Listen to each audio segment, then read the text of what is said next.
With his annual summer training clips trending again in another lost season, it can sometimes be hard to remember that Ben Simmons was supposed to turn the NBA on its head when he was drafted.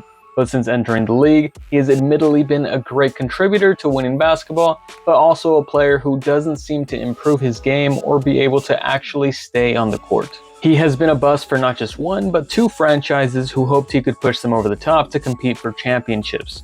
Buckle up because we're doing an analytical deep dive on Ben Simmons, his strengths, weaknesses, and the missed potential. Let's start with the positives because it might be hard to believe, but there's actually a lot. Like him or hate him, Ben Simmons helps his team win games way beyond what the box score shows. In the 15 games for the Nets this season, he was making a pretty good impact. First, the playmaking. Simmons had Magic Johnson comps in the draft for great reason. He's huge and can make every possible pass in the book. You might call those comparisons unrealistic, but just watch his summer league highlights.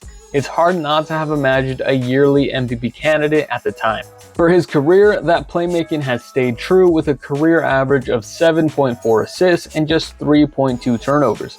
And for the Nets this season, he was dishing out lots of effective passes. In only 24 minutes a game and a minuscule 13% usage rate, he averaged 5.7 assists to just 1.8 turnovers per game. That's beyond efficient at a 3.2 per turnover ratio. Now, it might not actually seem like a lot, but let's compare this to league assist leader Tyrese Halliburton. Halliburton had 10.9 assists per game. While visually impressive, these passes were actually worth less than a Ben Simmons pass. The Pacers had an effective field goal percentage of 46% off Halliburton passes in the regular season. That's a massive 12% drop from the 58% efficiency of the team as a whole. So using those metrics, we could see that a shot attempt off a pass from Tyrese was worth 0.24 points less than a different scoring look the Pacers had. And at the end of the day, while circumstances are important, a player's contribution is summed up to whether they can help score more points than the opponent. The Nets, on the other hand, were shooting 53% off passes from Simmons, right in line with the team average. Quality over quantity. And as for his own scoring, Simmons was again continuing his downward trend of aggressiveness with just 4.9 shots per game. Just like passes, there weren't many, but they were efficient with a 58% effective field goal percentage, a 5% jump over team average, and in terms of points, that's a plus 0.25 points per game. Yes, we all want him to be more aggressive or take jumpers, but what's the point if it leads to inefficient offense? And even though he doesn't directly add a lot of points, he was very effective at creating more opportunities. He had his highest offensive rebounding rate and contributed 2.1 offensive rebounds in the very limited minutes. Offensive rebounds are highly valuable. Look at them at not just creating a bonus shot for your own team, but also taking away one from the opponent. A 2 field goal attempt differential. So offensively, Ben Simmons might not be working at the level of a centerpiece, but he's definitely contributing in ways that matter. But then on defense is where he makes his money. As a jumbo-sized guard, Simmons is going to automatically improve defensive rebounding. He had 6 per game this season. And as we talked about before, offensive rebounds are game-changing, so preventing your opponents from getting them is pretty important. Then, as an individual defender, he had every tool needed to guard 1 through 5. Size, athleticism, strength, and IQ. Essentially the ultimate point of attack / switch defender. Look at his last full season in Philly to see what he looks like in a defense built around him.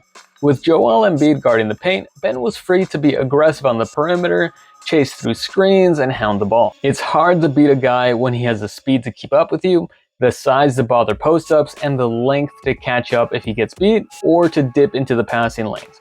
That season, opponents were shooting 6.5% worse on 4.2 three-pointers per game and 3.8% worse on 7.6 two-pointers attempted. Impressive considering most of those shots were coming from stars. That equals 1.4 points saved per game. So yeah, Ben Simmons is incredibly impactful, but of course there have been a lot of negatives that have largely prevented him from getting any better and made him have one of the most frustrating careers ever. Before we get into that, if you like the video so far, consider subscribing to the channel where we break down the NBA and your favorite players using deep analytics that go beyond the traditional counting stats. Okay, so let's start with the obvious thing, his jump shot. The thing that was always going to be the differentiator to see if Simmons could have an all-time great type of career was whether or not he could develop a jumper. And although he seems to always be working on it, it has never really been there. His rookie year, 30% of his looks came from jump shots. The next 5 years, he averaged just 16.1. Forget three-pointers, we're talking about jump shots in general from anywhere on the court.